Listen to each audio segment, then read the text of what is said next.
Hello everyone, welcome to Gyan's Academy. In today's video, we are going to discuss about NABA Chapter 1. NABA Chapter 1 is the Assessment and Continuity of Care. So, as you all know, we started with the NABH accreditation education series. In this series, what I'm going to do, I'm going to go through with NABH 6 standard. Okay उसमें will be going through with each objective elements उस objective elements में हमें क्या requirement है right when I से क्या requirement है in the sense हमें कौन सी पॉलिसी कौन सी प्रोसीजर्स रिक्वायर्ड है एसओपी फिर उसकी ट्रेनिंग्स इंट्रोडक्शन और like introduction training introduction plus उसमें से कौन से क्यू आई पीज बनेंगे कौन से ऑडिट होंगे I am going to discuss everything not only discussion यहाँ पे सिर्फ डिस्कशन नहीं करेंगे इसके साथ में I am going to provide you the forms and formats also like SOP के पॉलिसी एंड प्रोसीजर्स के I am going to give you draft copies so जो आप अपनी ऑर्गेनाइजेशन के अकॉर्डिंगली उसे बना सको right I'll try to give you everything what all is required to get our NABH accreditations and forms के भी format दिए जाएंगे so what you have to do you have to just download those forms and आपने अपने according organization के accordingly आपने उसको redefine करने हैं okay now how you are going to get that forms you have to watch this video completely okay so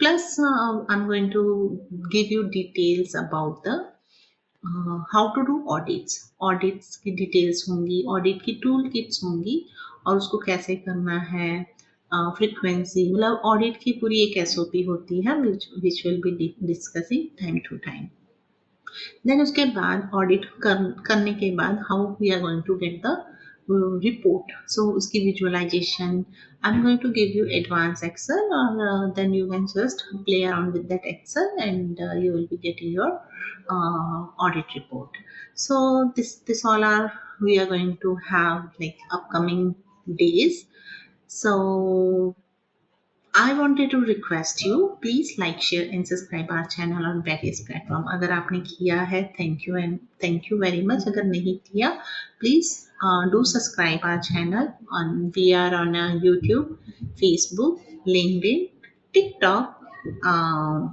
Instagram so सारे social media पे all platform we do provide some informative sessions or informative posts regarding to NABH accreditation, regarding to trainings and development and nursing skill trainings. Plus, we do provide NCLEX or competitive exam for nurses. So yeah, आप देख सकते हो काफी information है on a various platforms. So do subscribe us and let's move on today's topic that's a AAC chapter 1 standard 1 okay so AAC standard 1 talks about the organization defines and display the healthcare services that it provides what it means जो भी आपकी organisation जो भी services provide करती है आपने उसे define करना है यानी आपने उसे जॉट डाउन करना है राइट और उसे डिस्प्ले करना है सो लेट्स सी कि ऑब्जेक्टिव एलिमेंट्स क्या बोलते हैं इस ये स्टैंडर्ड में 4 ऑब्जेक्टिव एलिमेंट्स है so let's see objective element A it talks about the healthcare services being provided are defined and are in consequences with the needs of the community what it means कि हम हमारी organisation जो भी services provide कर रही है वो हमने डिफाइन करनी है okay that is the meaning of till here okay यहाँ तक इसका मतलब ये है कि हमने वो सर्विसेज डिफाइन करनी है ओके अभी चलो हमने डिफाइन तो कर दी ठीक है oh sorry just let me go back okay हमने डिफाइन तो कर दी सो जो सर्विसेज हम प्रोवाइड कर रहे हैं ठीक है क्या वो हमारी कम्युनिटी के लिए रिक्वायर्ड है कि नहीं वो भी देखना है I will give you very rough example of this अगर सपोज आपकी आप सर्विसेज प्रोवाइड कर रहे हो कैंसर के लिए, ठीक है, कैंसर के लिए आप सर्विसेज प्रोवाइड कर रहे हो, बट आपके सराउंडिंग में जो आपकी कम्युनिटी है उसमें अराउंड योर एरियाज कैंसर है ही नहीं, right? From many years there is no cancer and there is no case of cancer. So does this services are required in your community? आप जस्ट हॉस्पिटल में services provide कर रहे हो जिसकी जरूरत ही नहीं है अपनी कम्युनिटी को. ओके, सो जो भी हम सर्विसेज दे रहे हैं हमें पता होना चाहिए, यस हमारे पास ये सर्विसेज की मार्केट है, ओके, ये सर्विसेज के पेशेंट है हमारे पास, तो ही हमारी सर्विसेज की यूजफुल है. Okay, so among this objective elements what we required, SOP हमारे पास होना चाहिए. कौन सा एसओपी होना चाहिए? Policy and procedure on scope of services. So upcoming slides में I'm going to tell you कि how to make this, and even I will give you the format also. Objective element B says each defined healthcare services should have the diagnostic and treatment services with the suitably qualified personnel who provides outpatient, inpatient and emergency coverage. Okay, so now let's say कि हमने हम हमारी scope of service में है कि हम cancer के patient को ट्रीट करेंगे. ओके, सो जब हम कैंसर के पेशेंट को ट्रीट करेंगे तो हमारे पास उसे डायग्नोसिस करने के लिए इक्विपमेंट और सर्विसेज है कि नहीं. एग्जाम्पल, हमारे पास लैब है कि नहीं, रेडियोलॉजी है कि नहीं, ओके, पेट स्कैन है कि नहीं. Now PET scan will not be for everyone. अगर हमारे पास पेट स्कैन नहीं है सो हमने उसे आउटसोर्स किया है कि नहीं किया, वो सब चेक ये करेगा, ये वाला ऑब्जेक्टिव एलिमेंट चेक करेगा.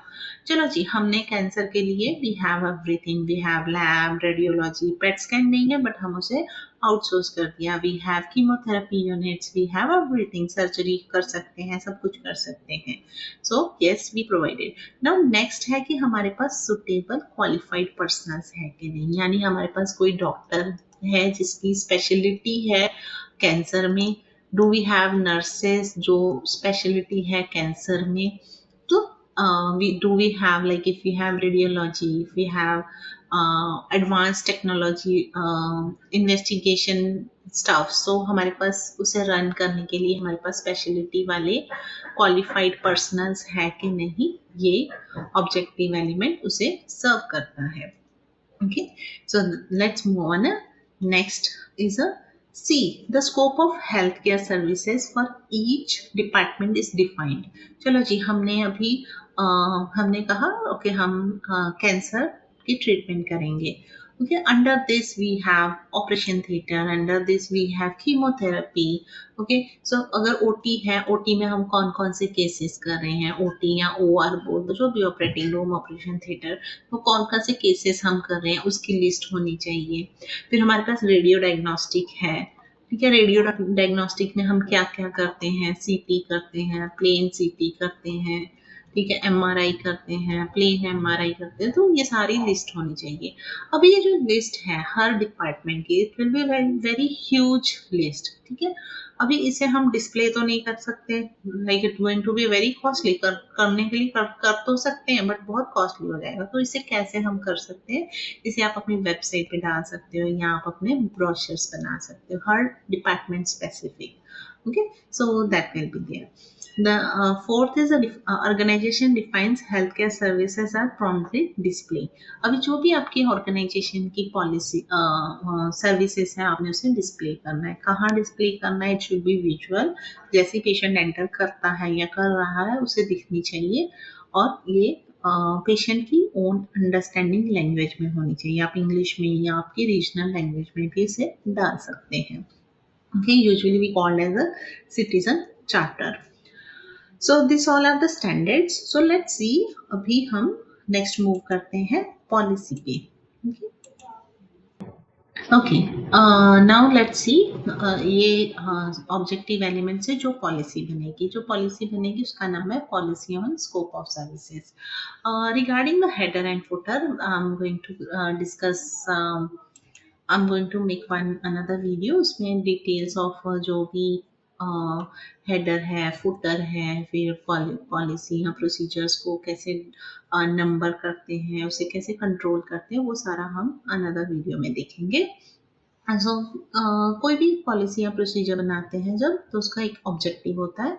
सो why we are making that policy, so इसका ऑब्जेक्टिव क्या है? To identify and disseminate comprehensive information about the range of service and specialty offered by the Glanz Hospital to the patient. So यहाँ पे आप अपना hospital का name change कर सकते हो, जहाँ पे भी रेड फॉन्ट्स है, it means you have to change the your hospital accordingly.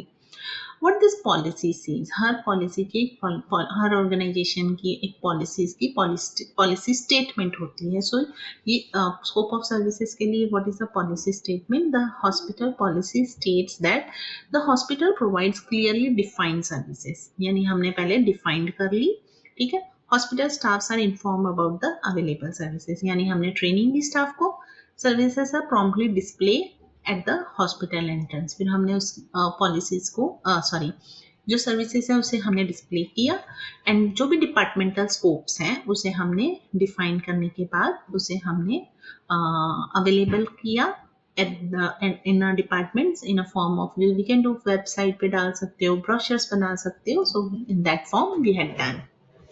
Now, what is the scope of this policy? This policy applies to all the staff members of the hospital, ensure that they are informed about the service and specialty available within the hospital. उसके बाद definition and abbreviation, this is very important point. आप जब भी document बनाते हो तो उसमें आप डेफिनेशंस एंड एब्रीविएशंस डालिए, इट इज़ वेरी यूजफुल। कि काफ़ी टाइम ऐसे होता है हम एब्रीविएशंस यूज कर लेते हैं, या कोई ऐसी टर्मिनोलॉजी होती है जो कॉमनली नहीं यूज होती, सो उसकी डेफिनेशन आप डाल सकते हो। ये पॉलिसी में मैंने यूज किया not applicable NA, and NA is like very standard, but still हमें इन्फॉर्म करना है लोगों को कि एनए का मतलब नॉट एप्लीकेबल है, और एनएबीएच की डाली है, सो उसकी भी मैंने फुल फॉर्म डाल दी है। So another good component is the references. आप जब पॉलिसी बना रहे हो या प्रोसीजर बना रहे हो या आप कोई एसओपी बना रहे हो, तो आपका रेफरेंस पॉइंट क्या है? जैसे अभी ये डॉक्यूमेंट में कोई क्लिनिकल थिंग्स नहीं है तो क्लिनिकल रेफरेंसेस नहीं है, नहीं तो एविडेंस बेस्ड रेफरेंस नहीं है। अगर कोई आप क्लिनिकल पॉलिसी बना रहे हो तो श्योर उसमें आपने डालना है कि आपकी रेफरेंसेस क्या है, ठीक है। अभी यहाँ पे मैंने रेफरेंस लिया है NABH स्टैंडर्ड बोल रहे हैं, तो 6th एडिशन आ गया है, तो उसका है जो JCI, अगर आपका ऑर्गेनाइजेशन JCI के लिए जा रही है, आपकी ऑर्गेनाइजेशन NAC के लिए जा रही है, MCI ऑडिट है, राइट, कोई भी ऑडिट है जिसके लिए आप ये पॉलिसी बना रहे हो, तो श्योरली आप उसका रेफरेंस डालिए कि हाँ जी आपने उसकी कंसिडरेशन की है यहाँ पे, okay. So that will be there. So let's move on the next page. फिर आपका आ जाता है फ्लो चार्ट। अभी इसमें फ्लो चार्ट है नहीं, बट आपकी कोई प्रोसीजर है, राइट, एसओपी है, प्रोसीजर है या प्रोसेस है जिसमें आपका फ्लो चार्ट है कि आपका कहाँ से क्या चलेगा, कहाँ पे आके वो एंड होगा। सो प्रोसेस में आप फ्लो चार्ट जरूर डालिए, बहुत इंपॉर्टेंट है, और इससे काफ़ी इजीली अंडरस्टैंड होता है स्टाफ के लिए, बहुत अच्छा है फ्लो चार्ट होना, ठीक है। Next is a procedure. अभी हम इस पॉलिसी की प्रोसीजर डिस्कस करेंगे। इस पॉलिसी में प्रोसीजर है how to display the services, okay. So display of services, the services provided by the hospital are promptly displayed in English and Hindi. अभी मैंने यहाँ पे हिंदी डाला है, यूजुअली हम Hindi almost we have speaking, but देखिए अभी जरूरी नहीं है कि हम हिंदी में ही डालें, क्योंकि कोई रीजन में हिंदी नहीं बोली जाती। लेट्स टॉक, अगर हम मुंबई में हैं, मुंबई में I will say 90 to 100% people are speaking in Hindi, ठीक है। वहीं अगर हम पुणे चले जाते हैं, पुणे में हमारे 80 to 90% लोगों का कम्युनिकेशन मराठी में होता है, तो वहाँ पे आप मराठी में डालोगे। तो आपके जो भी आप रीजन में हो, जो भी आप सिटी में हो, वहाँ पे आपके अराउंड कौन सी लैंग्वेज बोली जाती है, मैं यूजुअली बोलती हूँ कि 80 to 90% जो भी लैंग्वेज है आप उसमें डालिए। ऐसे नहीं कि एग्जाम्पल मैं जस्ट एक एग्जाम्पल दे रही हूँ, हम पंजाब में हैं, जलंधर में है, वहाँ पे हमारी हिंदी कम्युनिकेशन बहुत होता है, और अगर वहाँ पे आप पंजाबी में डाल दोगे तो मोस्ट प्रॉब्ली लोगों को पता ही नहीं चलेगा आपने लिखा क्या है, ठीक है। सो उस हिसाब से देखना है कि आपके आपके एरिया में कम्युनिकेशन कौन सी लैंग्वेज में होता है। ठीक है। सो बिकॉज ये बहुत सेंसिटिव पॉइंट है, काफ़ी डिस्कशन होता है इस पॉइंट पे, कुछ लोग नाराज भी होते हैं क्वालिटी वालों से। So that's a part of you and me. So that's there. उसके बाद नेक्स्ट है services. Service details are display in area visible to patient and family members upon entry respective facility areas. यानी जब जहाँ पे भी हम हॉस्पिटल के एंट्रेंस में ये हम डालते हैं यूजुअली। ओके, सो हॉस्पिटल के एंट्रेंस में डालते हैं। Then next point is services are displayed in a website and department services are available in brochures। जैसे ही आपकी स्कोप ऑफ सर्विसेज जो भी है आप अपनी वेबसाइट पे डालिए, प्लस जो भी डिपार्टमेंट वाली है, अभी सारी तो हम डिस्प्ले में डाल नहीं सकते, आप उसको आप ब्रेकअप करके अपनी वेबसाइट पे दिखा सकते हो, आप ब्रोशर्स बना सकते हो जो भी स्पेशल डिपार्टमेंट है। Example let's say radiology, radiology में आपकी कौन कौन सी प्रोसीजर्स करते हैं, आप उसका ब्रोशर बना के आप अवेलेबल करा सकते हो। Fourth point is the managing representative is responsible for identifying the need for signages, providing it and ensure repairs in case of damage। Okay, अभी यहाँ पे मैंने डाला है मैनेजिंग रिप्रेजेंटेटिव। अब इसका ये मतलब नहीं है कि हम क्वालिटी एक्रेडिटेशन करा रहे हैं तो क्वालिटी कोऑर्डिनेटर ही ये सारा कुछ देखेगा। आई ऑलवेज सजेस्ट कि आप ऑर्गेनाइजेशन में से एक पर्सन को रिस्पॉन्सिबल कीजिए जो ये सारी एक्टिविटीज टेक ओवर करेंगे।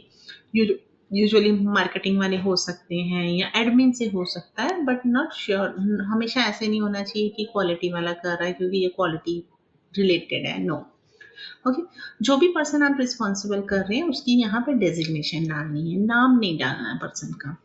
Okay, the tariff for rooms and other basic hospital services is made available at the front desk। now hospital tariff list मतलब आपकी जो प्राइस लिस्ट है वो यूजुअली हम वेबसाइट वगैरह पे डिस्प्ले नहीं करते due because of another financial reasons और व्हाटएवर रीजन आई से। सो आपने क्या करना है, ये बहुत जरूरी है कि ये अवेलेबल होने चाहिए ताकि कोई भी पेशेंट आए अगर वो मांगे तो हम उसे दे सके। ठीक है, सो ये अवेलेबल कराने हैं आपने। ठीक है। Okay, next point is the staff orientation।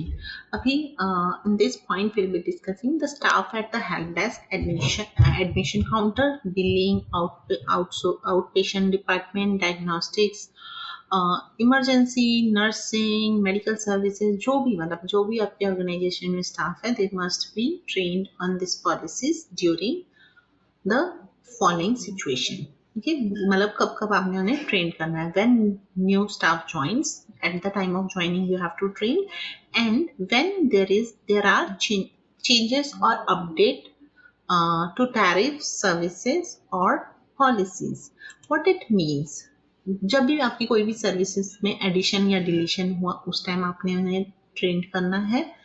कोई भी टैरिफ लिस्ट में, tariff, what is the tariff list? Tariff is like our price list. ठीक है, अगर आप उसमें कोई चेंजेस हुए तभी, या कोई भी पॉलिसीज में कोई भी चेंज हुआ तो आपने स्टाफ को ट्रेन करना है। अभी ये पॉइंट की असेसमेंट कभी होगी, कैसे होगी एनएबीएच असेसमेंट? असेसमेंट के टाइम में जब भी असेसर आएंगे they might be ask you randomly, they will ask you कि हे आपकी कोई पॉलिसी चेंज हुई है, टैरिफ चेंज हुई है या कोई सर्विसेज चेंज हुई है फ्रॉम लास्ट 6 मंथ। आपने बोल दिया हाँ जी we did, yes we did tariff change. Okay, चलो लेट्स टेक इसमें कि हमारी टैरिफ में चेंजेस हुए हैं। ओके, हमारी लैब XYZ लैब इसमें पहले 500 रुपीज थे, अभी हमने उसको 1000 कर दिया। It's a very rough, I am just taking rough example. ठीक है, आपने बोल दिया हाँ कभी हुई है, मई मंथ में हमने ये चेंजेस किए हैं। ओके, अभी असेसर क्या करेंगे, असेसर फ्रंट डेस्क पे जाएंगे, आपके जो भी एडमिशन काउंटर जो भी रिस्पॉन्सिबल पर्सन है ये लैब टैरिफ हैंडल करने के लिए, उनके पास जाएंगे और उनको पूछेंगे हे आपकी कभी ट्रेनिंग हुई। एग्जाम्पल मैं वहाँ पे मुझे असेसर पूछेंगे जस्ट मंथ लास्ट टाइम आपकी ट्रेनिंग कब हुई है। सो मैंने अगर बोल दिया जैन में, तो राइट वे आपको ये पॉइंट पे एनसी मिल जाएगी। ठीक है, तो यानी आपने ट्रेनिंग नहीं की। हाँ जी, अगर मैंने बोल दिया मे में ट्रेनिंग हुई, so what they will be doing, they will be going to the HR department and they will be checking my file. अगर वो फाइल में मेरी रिकॉर्ड है, ओके, ट्रेनिंग का, then you will be good to go with this standard. आपको कोई NC नहीं आएगी ट्रेनिंग पॉइंट पे। अगर रिकॉर्ड नहीं है, then there will be the non compliance on record management. फिर आपका यहाँ पे दो एनसी बनती है, एक तो आपकी ये वाले में और एक आपकी एचआरएम में बनेगी। Okay, this way will be the audit. Okay, so that this way they will be conducting. Okay, next point is a staff awareness issues are identified through observation, complaints, they must be addressed। अभी example, आपने कोई audit किया, आपने कोई issue identify किया कि staff is not updated on training on scope of services, फिर वो हमें यहाँ पे वो इश्यूज को हैंडल करना है। या आपकी कोई कंप्लेंट आई, एग्जांपल आपकी रिसेंट कंप्लेंट, अब जब असेसर आपके पेशेंट फीडबैक देखेंगे और उसमें अगर कोई भी इंफॉर्मेशन मिल गई या आपने ढूंढी कि हाँ जी स्टाफ को अवेयर नहीं है, तो you have to give the training to the staff और orientation to the staff. Okay, relevant staffs are oriented on a hospital services through training programs और बाय रीडिंग दिस डॉक्यूमेंट्स। आपका वे कोई भी हो सकता है, आप उन्हें ट्रेनिंग दीजिए, आप उनको डॉक्यूमेंट पकड़ा दीजिए पढ़ने के लिए, कोई भी हो सकता है। बट जो भी आप अडेप्ट करेंगे उसका आपके पास रिकॉर्ड होना चाहिए कि हाँ जी आपने स्टाफ को training the. After that, after the work procedure, next point is a record. Now ये पॉलिसी में हम कोई भी ऐसे डॉक्यूमेंटेशन नहीं कर रहे जिसका रिकॉर्ड मैनेजमेंट होगा। Okay, so that's why it's a non applicable. So next will move annexures. Okay, अभी हमेशा मैं एडवाइज करती हूँ कि जहाँ पे भी आपके एनेक्शर्स आने चाहिए, कहाँ पे आपके एनेक्शर्स आने चाहिए, जैसे ये स्कोप ऑफ सर्विसेज आपने ये डिफाइन की, आप इसका एनेक्शर डालिए। आप इस पॉलिसी में भी लिख सकते हो, बट मैं यूजुअली नहीं एडवाइस करती। क्यों नहीं एडवाइस करती? बिकॉज लेट्स से कि आपका एग्जांपल आपने साइकेट्रिक सर्विसेज दे रहे हो और अभी आपने बंद कर देनी है, तो आप पूरी पॉलिसी थोड़ी रिव्यू करोगे, ठीक है, फिर आपने सिर्फ अपने एनेक्चर से साइकेट्रिक सर्विसेज रिमूव कर देनी है। अदरवाइज आपको पूरी पॉलिसी रिव्यू करनी पड़ेगी। Okay, so that is not advisable. ठीक है, so this are the services, scope of services, medical services. आप इसे रिव्यू कीजिए, जो भी आपकी ऑर्गेनाइजेशन की यू कैन कीप, एंड जो भी नहीं है उसको चेकआउट कर दीजिए। Then you might have immunization clinic, health clinic, then diagnostics। Diagnostic में लेबोरेटरी का बहुत बार ऐसे होता है कि हमारे प्रीमाइसेस में होती है, हमारी बिल्डिंग में होती है, बट हमने वो किसी और को आउटसोर्स की होती है, तो आप यहाँ पे लिख दीजिए XYZ को आपने आउटसोर्स की है। रेडियो डायग्नोस्टिक्स हैं, आपके कार्डियक सर्विसेज हैं। So this are will be the services will be continuing. Next is आपके पास पल्मोनरी PFT कर रहे हो, EMG कर रहे हो, नर्सिंग सर्विसेज हैं, एकेडमिक्स एंड रिसर्च है, यानी आपका अगर ऑर्गेनाइजेशन क्लिनिकल रिसर्च करती है तो आप इसमें लिखिए आप करते हो, ठीक है, और आप एकेडमिक्स में हो तो आप वो भी लिखिए।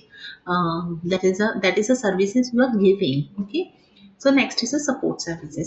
सपोर्ट सर्विसेज में भी बहुत बार ऐसे होता है कि काफ़ी सपोर्ट सर्विसेज हमने आउटसोर्स की होती हैं, like house keeping, laundry and all, तो उसे लिखिए और ब्रैकेट में लिखिए आउटसोर्स है। आप यहाँ पे एक और कॉलम बना सकते हैं, ठीक है, जिसमें आप अपनी जो भी सर्विसेज हैं उसके कंपनी कौन सी किसको आउटसोर्स की है। एग्जाम्पल के आपने XYZ को की है, ठीक है, तो आप इस पे यहाँ पे लिखिए कि XYZ कंपनी। तो अगर इसी में आप एनेक्शन में लिखते हो और जब आप ट्रेनिंग दे रहे हो तो आपको स्टाफ को पता है हाँ जी हमारी लॉन्ड्री या हमारा हाउस कीपिंग XYZ पर्सन को जा रहा है। Next point is a very important, list of services not provided. ये बहुत ही इंपॉर्टेंट पॉइंट है। जो सर्विसेज आप नहीं दे रहे आप उसे लिस्ट आउट कीजिए, ठीक है, कि ये सर्विस ये ऑर्गेनाइजेशन में नहीं हो रही, because your customer should know कि ये नहीं हो रहा है। Example like suppose I am coming and I am seeking for neonatology. Okay, neonates के डॉक्टर को देखना है या मिलना है या वो सर्विस चाहिए, और मैं आ रही हूँ अंदर, मैं फाइंड आउट कर रही हूँ, मुझे 15-20 मिनट बाद में पता चलता है हाँ जी आप तो दे नहीं रहे। That is a wrong. Okay, so ये हम सर्विसेज नहीं दे रहे. नेक्स्ट पॉइंट आई ऑलवेज, अभी ये तो मैंने आपको बता दिया, जिसका भी आपके साथ आउटसोर्स है आप यहाँ पे टेबल बना दीजिए, प्लस जो मास्टर कॉपी होगी आप उसके सारे एमओयू अटैच कर लीजिए इस डॉक्यूमेंट के साथ. So this will be your scope of services का complete document. Okay. Okay, now we are on the last slide of our presentation.